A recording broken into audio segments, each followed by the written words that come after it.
আসসালামু আলাইকুম। সবাইকে শুভেচ্ছা স্বাগতম। আশা করি সবাই ভালো আছেন, সুস্থ আছেন। প্রিয় শিক্ষক মণ্ডলী, আপনারা জানেন যে এমপিভুক্ত শিক্ষকদের আ বেতন প্রসেস EFT তে চালু হইছে। তো EFT চালু হওয়ার পর নানা প্রতিকূল বা নানা নানা সমস্যার ভিতর দিয়ে এমপিভুক্ত শিক্ষকরা দিন পার করতেছে। তো প্রতিনিয়ত EFT তে কিছু না কিছু আপডেট নিয়ে আসতেছে।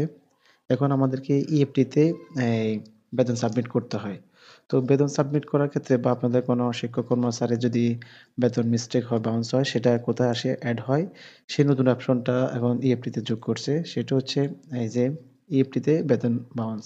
তো আপনার এমপিভুক্ত যে সমস্ত প্রতিষ্ঠান আছে তাদের EFT-র যে কারো শিক্ষক কর্মচারীর বেতন বাউন্স হয়েছে কিনা সেটা আপনারা দেখতে পারেন। তো সেটার জন্য আমরা চেক করব যে কিভাবে আপনারা এটাতে ঢুকবেন। যেভাবে আপনারা বেতন বিল সাবমিট করেন।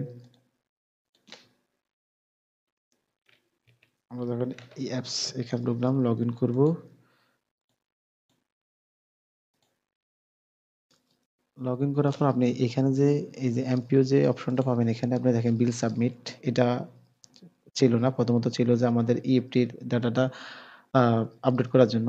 তারপরে বিল সাবমিট চালু হয়েছে। তারপরে পেমেন্ট স্ট্যাটাস চেক করার অপশন চালু হয়েছে। তারপরে হচ্ছে এই এখন নতুন করে এড হয়েছে EFT সেলারি, ঠিক আছে? তো আপনারা এই যে সমস্ত শিক্ষক কর্মচারী আছে তাদের বেতন যখন আপনার বিল সাবমিট করেন, তো তাদের যদি সেলারিগত কোনো সমস্যা হয় বা বাউন্স হয় সেটা এখানে এড হবে। তো আপনারা সেটা চেক করার জন্য ঠিক এখানে এভাবে ২০২৫-২৬ ইয়ার দিয়ে তারপরে বেসিক্যাল মান্থ অক্টোবর বা যে সেলারি দিয়ে যখন এবার লোড দিবেন, তখন এখানে যদি থাকে কারো বেতন বাউন্স হয় তাহলে সেটা এখানে এড হবে।